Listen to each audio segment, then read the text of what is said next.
बहुत सालों से हम कोशिश करते आए हैं कि अहीर रेजिमेंट की मांग करते आए हैं और बड़े दुर्भाग्य की बात है कि प्रदेश में और पूरे देश में इतने बड़े बड़े अहीर नेता होने के बावजूद, जो रूलिंग गवर्नमेंट के पार्ट हैं, जो कहते हैं कि हम अहीरवाल के नेता हैं, उसके बावजूद भी वो ये अहीर रेजिमेंट के मुद्दे को ना तो उन्होंने सीरियसली उठाया वहाँ पे, चाहे विधानसभा हो या लोकसभा हो।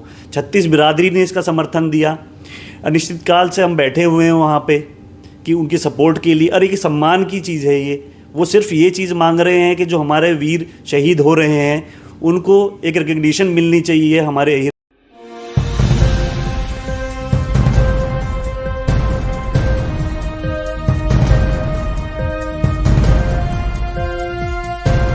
नमस्कार, आप देख रहे हैं नव समाचार। मैं हूं रमाकांत उपाध्याय। मेरे साथ अधिवक्ता दिनेश यादव बासापुर विधानसभा से मौजूद हैं, जो कि गुड़गांव जिले के अंदर एक चर्चित चेहरा है। पार्टी के अंदर, आम आदमी पार्टी के अंदर चर्चित चेहरा है।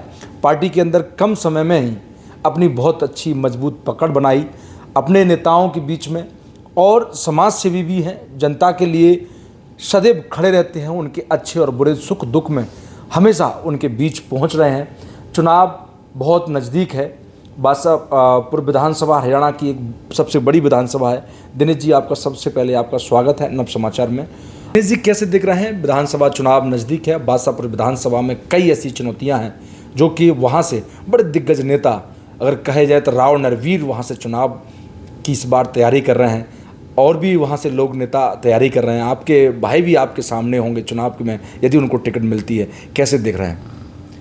देखिए जी, बादशाहपुर विधानसभा में बहुत सी पार्टियों को मौका मिला। कांग्रेस में भी पहले मौका मिला उनको, फिर उसके बाद भारतीय जनता पार्टी को भी मौका मिला। लेकिन लोग इस बार बदलाव चाहते हैं। वो चाहते हैं कि नए लीडर सामने आए, नए लोग सामने आए, जो जनता के बीच से हों, जो समझ सके जनता का जो कठिनाइयाँ उनको फेस करनी पड़ रही हैं। एक नई लीडरशिप डेवलप होनी चाहिए। तो मेरा ये मानना है कि नए लोगों को मौका देके जनता भी ट्राई करना चाहती है कि वे पहले जो जितने भी लोगों को मौका दिया, अब जो नए लीडर अगर कोई आ रहे हैं उनको मौका देते हैं तो उनको भी काम करने के लिए एक बार ट्राई करके देखते हैं कि मौका देके। नहीं, वो ठीक है। ये सब कैसे देख रहे हैं कि पिछली बार आपके भाई को टिकट मिली भारतीय जनता पार्टी से, और आप जब साथ में थे। अब इस बार चुनाव आमने सामने की बात है, क्योंकि आप आम आदमी पार्टी से टिकट ले आते हैं और आपके भाई भी अगर भाजपा से ले आते हैं तो दो भाई आमने सामने होंगे। इस चीज़ को कैसे देखेंगे? देखिए जी, भाजपा को एक गोल्डन अपॉर्चुनिटी मिली थी हरियाणा में भी, और देखा जाए तो यहाँ पे भी बादशाहपुर में भी इंडिपेंडेंट स्वर्गीय राकेश दौलताबाद जी, उन्होंने भी सपोर्ट दिया था भाजपा को।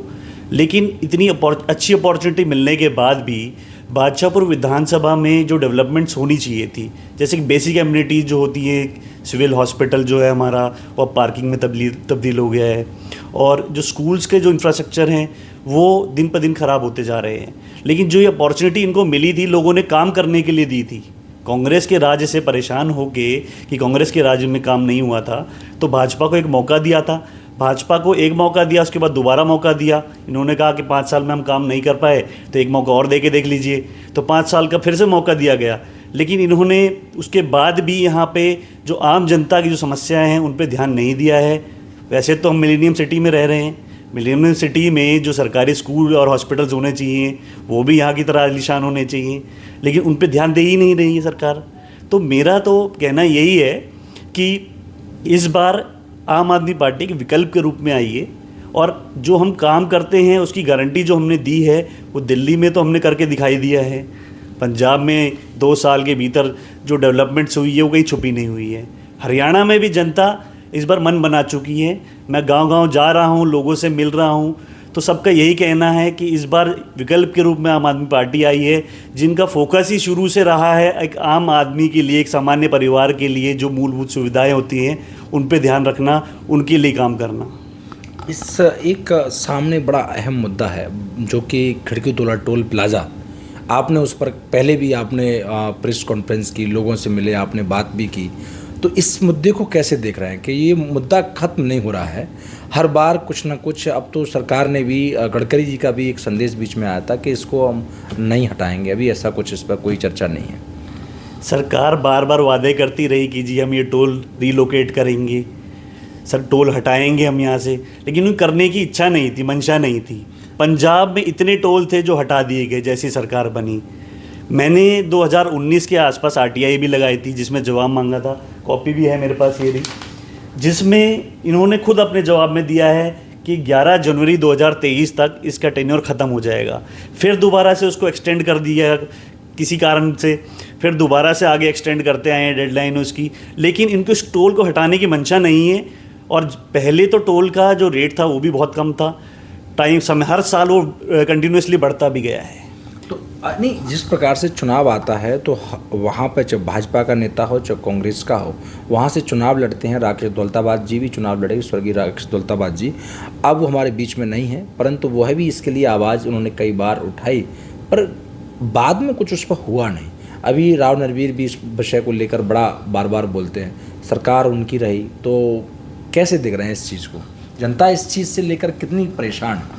जनता तो जी बड़ा जाहिर सा है, हम देखते हैं वहाँ पे घंटों तक लाइन में लगा रहना पड़ता है टोल पे। और जो टोल के रेट्स हो गए हैं, तो जो न्यू गुड़गांव के रेजिडेंट्स हैं उनको हमेशा ये समस्या फेस करते आए हैं वो, कि उनको जाने के लिए भी आने के लिए भी वहाँ पे दोनों साइड में अलग अलग टोल देने पड़ते हैं। और ऐसा नहीं है कि सरकार नहीं कर सकती है, सरकार अगर करना चाहे तो पॉसिबल है। पंजाब में बहुत से टोल थे ऐसे सालों से चलते आए थे, वो हटा दिए गए। दिल्ली में जैसे ये टोल था डीएनडी का, उसको भी कोशिश करा गया, बहुत टाइम तक उन्होंने डिले करा, लेकिन अल्टीमेटली वो हटा दिए गए वहाँ से। अब जब इसका टेन्योर ख़त्म हो चुका है, जो कंपनी थी उन्होंने जो अपना रेवेन्यू उसमें से जनरेट कर लिया है, जो उनके एक्सपेंसेस उससे कई गुना ज़्यादा अपना मुनाफा कमा लिया है, तो इसको हटाने में मुझे लगता नहीं कोई समस्या होनी चाहिए। लेकिन इंटेंशन नहीं है रूलिंग गवर्नमेंट की कि इसको यहाँ से हटाया जाए। ये कैसे दिख रहा है? एक अहीरों का बहुत बड़ा मुद्दा 2008-18 में इसकी आवाज़ उठी, 2018 के अंदर आवाज़ उठी कि अहीर रेजिमेंट बनना चाहिए, अहीर रेजिमेंट हक है हमारा के नाम से नारे भी गूंजे। बहुत सारे लोगों ने, अभी भी वो धरना अनिश्चितकालीन चल रहा है, परंतु सरकार 2 बार बन जाती है, विधानसभा भी और लोकसभा, मतलब दोबारा विधानसभा का चुनाव आ जाता है, अभी भी उस पर कोई कार्रवाई नहीं। नेता जो आए, कई मंत्री, कई सांसद, कई विधायक उस धरने पर पहुँचे, आप भी पहुँचे उन लोगों के बीच में। तो मेरा कहने का मतलब ये है कि अगर अब क्या स्थिति है अहीर रेजिमेंट की, और आम आदमी पार्टी के नेता दिनेश यादव कैसे इस चीज़ को देखते हैं, जो कि उस क्षेत्र के रहने वाले हैं, उन लोगों से जुड़े हुए हैं और उस जाति से जुड़े हुए हैं, और उन शहीदों जो हमारे शहीद हुए अहीर लोग अभी तक, चाहे वो रजनांगना पे पहुँचे, ताकि हम उनका हौसला और बढ़ा सके। जो अरविंद केजरीवाल जी जो हमारे लिए लड़ रहे हैं कि चाहे कुछ हो जाए झुके नहीं, अभी तक लड़ते आए हैं, तो हम उनका उत्साह इतना बढ़ाएं, उनको हम इतना मोटिवेट करें कि वो हमारी लड़ाई को आगे और कंटिन्यू कर पाएँ। ये कैसे दिख रहे हैं दिनेश जी कि आम आदमी पार्टी बहुत जल्दी समय में एक राष्ट्रीय पार्टी बनकर खड़ी हो जाती है? उन्होंने दिल्ली जीता 3 बार, पंजाब जीता, गुजरात में बहुत अच्छा प्रदर्शन किया, गोवा में बहुत अच्छा प्रदर्शन किया। अब आपके सामने हरियाणा चुनाव है। हरियाणा में हमेशा कहते हैं जाट नॉन जाट, जातपात पर समीकरणों पर बैठता है सब कुछ। तो इस बार कैसे चुनाव देख रहे हैं? क्योंकि लग नहीं रहा, आपने घोषणा कर दी है कि हम 90 के 90 विधानसभा सीटों पर चुनाव लड़ेंगे। तो क्या लगता है कि आम आदमी पार्टी अपनी सरकार बना पाएगी, या किंग मेकर का काम करेगी, या फिर कुछ भी नहीं मिलेगा? जी, हमने पार्टी के शीर्ष नेतृत्व ने डिक्लेयर कर दिया है कि 90 के 90 सीटों पे हम लड़ेंगे और पूरी मजबूती से लड़ेंगे। और जो ये कास्ट पॉलिटिक्स होती आई है हरियाणा में आज तक, क्योंकि डेवलपमेंट के मुद्दे पे कोई राजनीति नहीं करता हरियाणा पे अब तक, कोई जितनी भी पार्टी रही है। एक केवल हमारी ऐसी पार्टी है जो डेवलपमेंट के मुद्दों पे इलेक्शन लड़ती है, जो लोगों के बीच में कहती है कि जो काम करने वाली पार्टी है, काम के ऊपर हमें वोट दीजिए, काम के ऊपर हमें सपोर्ट करिए। तो वो जब चीज़ें हम लोगों के बीच में लेके जा रहे हैं, तो लोग इस चीज़ को बहुत अच्छे से वेलकम कर रहे हैं और कह रहे हैं कि पहली एक ऐसी पार्टी आई है जो कहती है कि हम काम करवाएंगे, जाति धर्म के नाम पे वोट मत देना, हमें काम के नाम पे वोट दो। काम हमारा दिल्ली में जो हुआ है वो देखो, पंजाब में जो हो रहा है वो देखो, और उस काम को देखते हुए हमें वोट दो, ताकि हम हरियाणा में भी वही काम करा सकें। मनीष यादव से आपके बारे में पूछा गया कि आपके भाई भी चुनाव इस बार आम आदमी पार्टी से चुनाव लड़ने की तैयारी कर रहे हैं। उन्होंने कहा कि लोकतंत्र का यही एक खूबसूरती है, अच्छी बात है, सब लोग तैयारी कर सकते हैं, सब लोग चुनाव लड़ सकते हैं, उनका अपना अधिकार है। आप कैसे देखते हैं उन्होंने इस कमेंट को कहा? बिल्कुल सही बात है। हमारे देश की लोकतंत्र की ब्यूटी यही है कि हर इंसान इलेक्शन लड़ सकता है, और ख़ासकर जितने भी युवा नेता हैं उनको तो और बढ़ चढ़ के उसमें हिस्सा लेना चाहिए। वो अलग बात है कि अलग अलग सबकी पार्टी की विचारधारा होती है। बीजेपी की अलग विचारधारा है, हमारी पार्टी की अलग विचारधारा है। तो मैं अपनी पार्टी की विचारधारा से इंस्पायर होके और आम आदमी पार्टी के साथ पूरी मेहनत से हम लगे हुए हैं हरियाणा में। क्या उम्मीद है बासापुर विधानसभा से दिनेश यादव की तैयारियां जो चल रही हैं उससे क्या माहौल रहेगा और क्या जनता का आशीर्वाद रहेगा? जनता ने अभी तक मन बना लिया है। मैं जितने भी गांव में गया हूं वो एक विकल्प चाहते हैं। वो चाहते हैं कि सामान्य परिवार से कोई सामने आए जिसने ये समस्याएं देखी हैं और इन्हीं समस्याओं को आगे उठा के आगे विधानसभा में लेके जाए, सबके सामने उनका समाधान निकलवाए। तो इस बार जनता आम आदमी पार्टी को पूरा समर्थन देगी और मैं यही कहूँगा कि हाँ, यहाँ पे सरकार बनी हरियाणा में हमारी, और बादशाहपुर विधानसभा से बहुत अच्छा और बहुत सरप्राइजिंग रिज़ल्ट आने वाला है, जैसे पंजाब में आया था। तो यहाँ पे भी मैं पूरे कॉन्फिडेंस से कह सकता हूँ कि बहुत ही अच्छा रिस्पांस आएगा, बहुत अच्छा रिजल्ट आएगा। अच्छा दिनेश जी, आप काफ़ी लंबे वक्त से राजनीति से जुड़े हुए हैं और राजनीति से जुड़ने के बाद आप भाजपा में पहले रहे, आपने काफ़ी वर्क किया, अब आम आदमी पार्टी के अंदर आप हैं, तो क्या डिफरेंस क्या देखते हैं कि भाजपा की कार्य करने की नीति या कार्यशैली और आम आदमी पार्टी की नीति या फिर कार्यशैली, दोनों में फ़र्क क्या है और जनता किन चीज़ों से ज़्यादा प्रभावित होकर आज आम आदमी पार्टी की तरफ खिसक रही है, या फिर वहीं के वहीं भाजपा के जो लोग हैं वो वहीं पर बैठे हुए हैं? बहुत ही डिफरेंस है दोनों में। अगर हम बीजेपी की बात करें तो बहुत पुरानी पार्टी रही है, बहुत पुराने लोग जुड़े रहे हैं, परंतु सरकार 2 बार बन जाती है, विधानसभा भी और लोकसभा, मतलब दोबारा विधानसभा का चुनाव आ जाता है, अभी भी उस पर कोई कार्रवाई नहीं। नेता जो आए, कई मंत्री, कई सांसद, कई विधायक उस धरने पर पहुंचे, आप भी पहुंचे उन लोगों के बीच में। तो मेरा कहने का मतलब ये है कि अगर अब क्या स्थिति है आई रेजिमेंट की, और आम आदमी पार्टी के नेता दिनेश यादव कैसे इस चीज़ को देखते हैं, जो कि उस क्षेत्र के रहने वाले हैं, उन लोगों से जुड़े हुए हैं और उस जाति से जुड़े हुए हैं, और उन शहीदों जो हमारे शहीद हुए यही लोग अभी तक, चाहे वो रजनांगना की लड़ाई रही हो या जितने भी युद्ध हुए उन सब युद्ध में उनकी भूमिका रही, कारगिल तक, तो अब उसको दिनेश यादव कैसे दिख रहे हैं? क्योंकि वो मांग अभी ख़त्म नहीं हुई है, अनिश्चितकालीन धरना चल रहा है, लोग बाग अपनी मांग रख रहे हैं। ये बहुत इम्पॉर्टेंट विषय है और हमारे दिल के बहुत क्लोज भी है। बहुत सालों से हम कोशिश करते आए हैं कि अहीर रेजिमेंट की मांग करते आए हैं, और बड़ी दुर्भाग्य की बात है कि प्रदेश में और पूरे देश में इतने बड़े बड़े अहीर नेता होने के बावजूद, जो रूलिंग गवर्नमेंट के पार्ट हैं, जो कहते हैं कि हम अहीरवाल के नेता हैं, उसके बावजूद भी वो ये अहीर रेजिमेंट के मुद्दे को ना तो उन्होंने सीरियसली उठाया वहाँ पे, चाहे विधानसभा हो या लोकसभा हो। 36 बिरादरी ने इसका समर्थन दिया।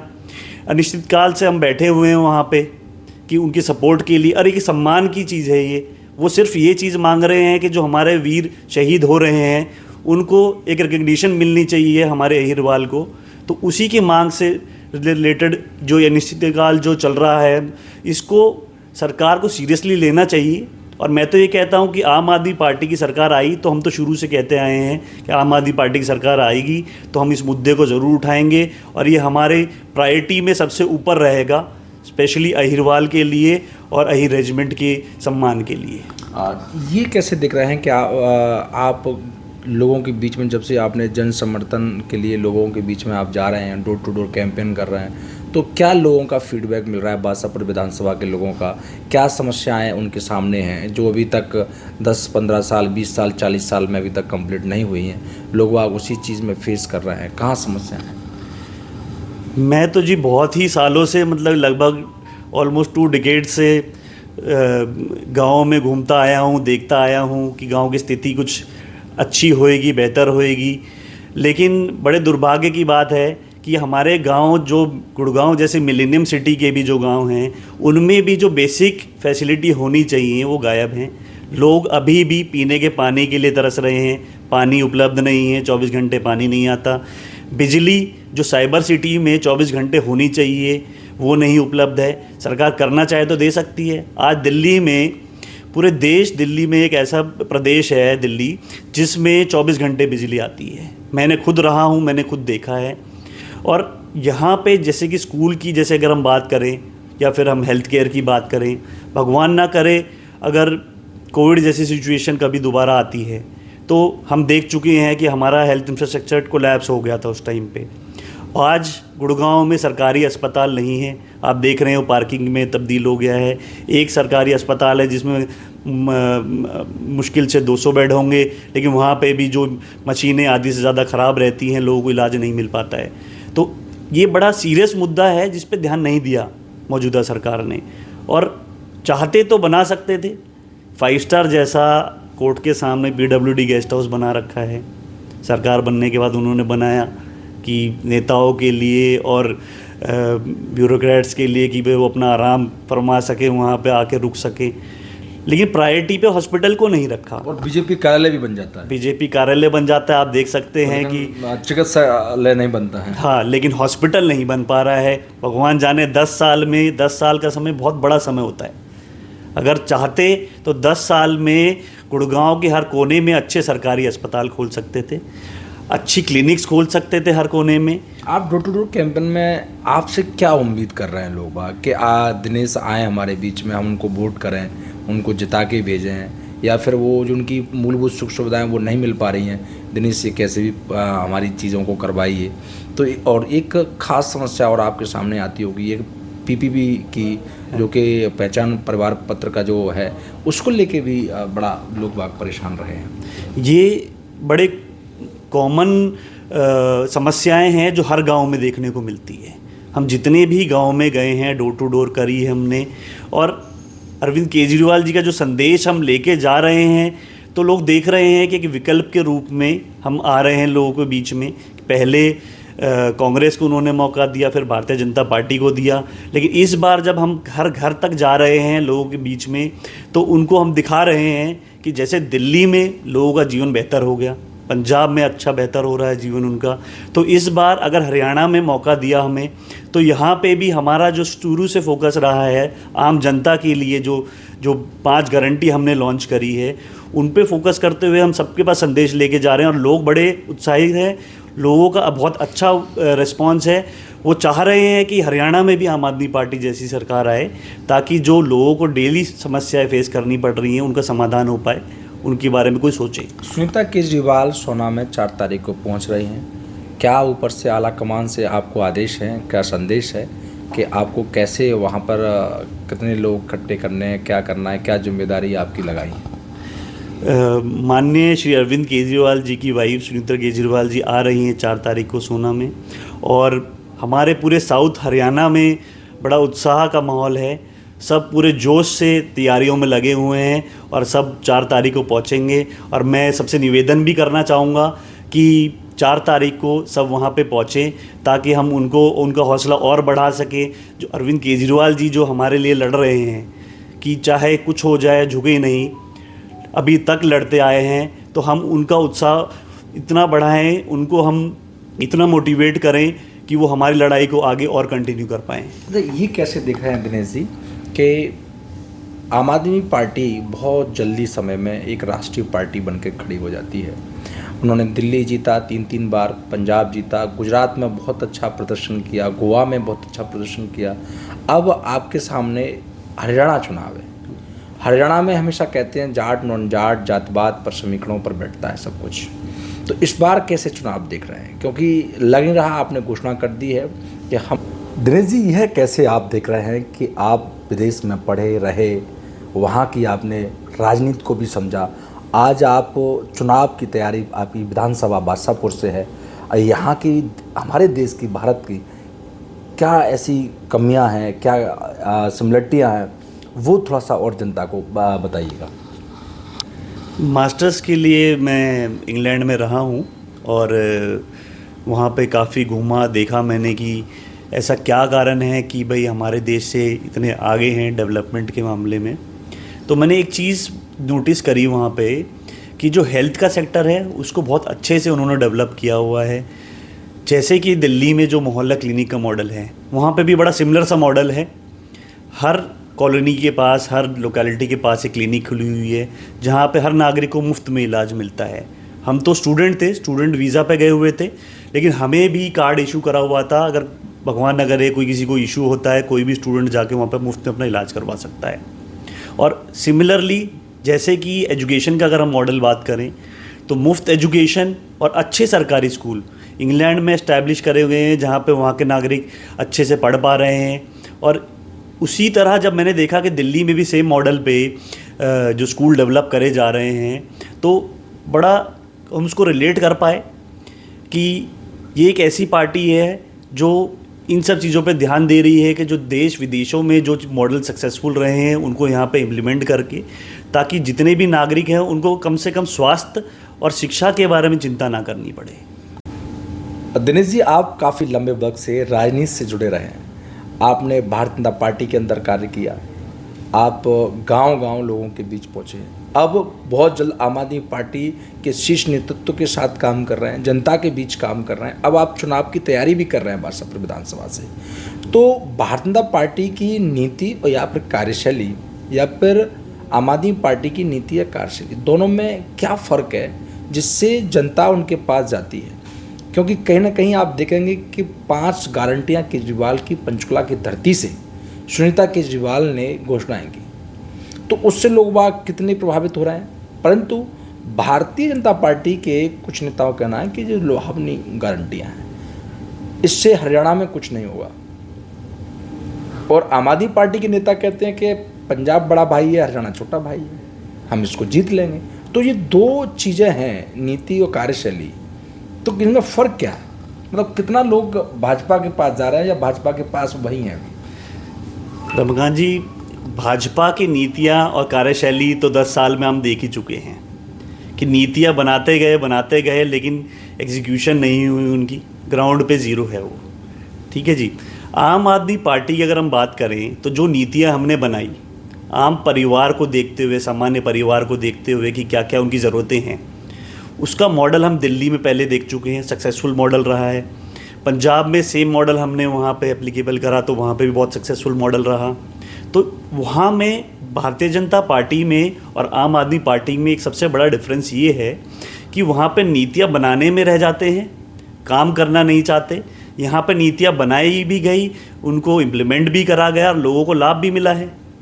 तो बहुत ही बड़ा डिफरेंस है ये, और वही एक कारण था कि मैंने देखा कि जैसे हरियाणा में 10 साल पहले भारतीय जनता पार्टी को ये सोच के मौका दिया था कि एक सामान्य परिवार के, आम जनता के लिए बहुत अच्छी काम करके दिखाएंगे, लेकिन 10 साल में हम खुद देख चुके हैं गुड़गांव का क्या हाल हो गया है। और इस बार इसलिए ही मैंने ये सोचा कि क्यों ना ऐसी पार्टी के साथ जुड़ा जाए, ऐसी पार्टी को आगे बढ़ाया जाए हमारे हरियाणा में, जो एक्चुअल में एक सामान्य परिवार के लिए, एक आम आदमी के लिए काम करना चाहती है। और ट्राइड एंड टेस्टेड मॉडल है, देख चुके हैं, किसी के सामने छुपा नहीं हुआ। तो हरियाणा में भी इस मॉडल को हम इस्टेब्लिश करेंगे, और हरियाणा में जैसे दिल्ली और पंजाब में लोगों का जीवन और बेहतर हो गया है, हरियाणा में भी उसी तरह होगा। मेरा अंतिम सवाल आपसे किसानों को लेकर, क्योंकि अब बासापुर विधानसभा के अंदर 84 गांव लगते हैं और ख़ासकर हमारे जो गांव हैं उनमें किसानी लोग ज़्यादा लोग रहते हैं। तो जो किसानी करने वाले लोग हैं उस चीज़ को कैसे दिख रहे हैं कि किसान, आप उन लोगों के पास जा रहे हैं तो लोगों किसानों को समय पर क्या पानी मिल रहा है, समय पर क्या उनको बिजली मिल रही है, समय पर उनको खाद्य पदार्थ मिल रहे हैं, क्या उनको एमएसपी पे मिल रही हैं, एमएसपी की जो गारंटी की जो मांग कर रहे हैं उनको निरंतर वो नहीं मिल रही है, किसान फिर उग्र होने की रोज़ बात करते हैं। तो ये सारी चीज़ें कैसे आपके सामने आती हैं? क्या किसान कहते हैं कि हमें इस सरकार से, भाजपा सरकार से क्या मिल रहा है या हम खुश हैं, क्या कहते हैं? किसान भाइयों के बीच में मैं जिस भी गांव में जाता हूं, तो जो ये समस्याएं आपने बताई, ये बहुत पुरानी समस्याएं हैं और चलती आई हैं, और आज के दिन में भी ये वहीं पे ही हैं। अगर हम गांव में बात करें तो गांव में आज भी किसान भाइयों को बिजली नहीं मिल पाती है, घंटों तक बिजली कट रहते हैं। पानी की बात करें तो पानी नहीं पहुंच पाता है। और एमएसपी जैसी जो बहुत पुराना मुद्दा रहा है, बहुत इम्पॉर्टेंट मुद्दा रहा है, उस पर सरकार वादे ज़रूर करती आई है, लेकिन उसको कभी भी फुलफ़िल नहीं करा उन्होंने। बीरू सरपंच भी बासापुर से तैयारी कर रहे हैं, आम आदमी पार्टी में रहे, कैसे देख रहे हैं कि वो भी चुनाव लड़ना चाह रहे हैं पर उन्होंने झाड़ू का साइन हटा दिया है और आप झाड़ू का साइन लेके चल रहे हैं, तो इस चीज़ को कैसे देखते हैं? मैं जी पार्टी की विचारधारा से जुड़ा हुआ हूँ, पार्टी के लिए निरंतर काम करता रहूँगा। पार्टी किसको टिकट देती है, किसको इलेक्शन लड़वाती है, ये इम्पॉर्टेंट नहीं है। मेरे लिए इम्पॉर्टेंट है कि मुझे पार्टी के लिए यहाँ पे काम करते जाना है और चाहे किसी को भी टिकट दे फिर भी मैं पार्टी के साथ खड़ा रहूँगा। हमारे साथ बासापुर विधानसभा से अधिवक्ता दिनेश यादव मौजूद थे। दिनेश यादव का कहना है कि हमारे लिए पार्टी सर्वोपरि है, हम पार्टी के लिए काम कर रहे हैं। पार्टी को जिसको टिकट देना है वो पार्टी के शीर्ष नेतृत्व के हाथ में है, देखना भी होगा कि टिकट किसको मिलेगी। उन्होंने कहा कि आज किसानों की, बासापुर विधानसभा के किसानों की समस्या जर्जर है, क्योंकि जहां हालातें पहले थीं आज वहीं के वहीं पर हैं। उन्होंने कहा कि हमारे सामने कई लोग चुनाव लड़ रहे हैं, परंतु हम ऐसी नीति और विचारधारा के साथ जुड़े हैं जो कि जनता को अब समझ में आ रही है और जनता की मांग भी है। इसलिए इस बार प्रदेश के अंदर हम सरकार बनाएंगे और जनता के कामों को करेंगे। ये रेजिमेंट का मुद्दा एक दक्षिण हरियाणा के लिए एक बहुत बड़ा मैसेज है, उसको लेकर उन्होंने कहा है कि मैं, अगर मुझे जनता यहाँ से जिता के भेजती है या हमारी सरकार बनती है प्रदेश के अंदर, तो विधानसभा के अंदर हम सबसे पहले इसकी आवाज़ उठाएंगे और अपने यहाँ से भी जो भी राज्यसभा सांसद बन के जाएंगे तो उसको सदन के अंदर भी आवाज़ उठाई जाएगी, क्योंकि यह आवाज़ अहीरों के हक और सम्मान की बात है। जो शहादतें उन्होंने देश के लिए न्यौछावरें कर दी, खुशी खुशी हम अपना हक चाहते हैं। इसीलिए सरकार से निवेदन करते हैं कि जो अहीर रेजिमेंट के लोग धरने पर बैठे हैं उनको उनका हक मिले, उनका सम्मान मिले और सरकार को देना भी चाहिए। देखना होगा, विधानसभा चुनाव में समय काफ़ी है, जब तक के लिए देखते रहें नव समाचार, बेबाक खबर हर समय। धन्यवाद।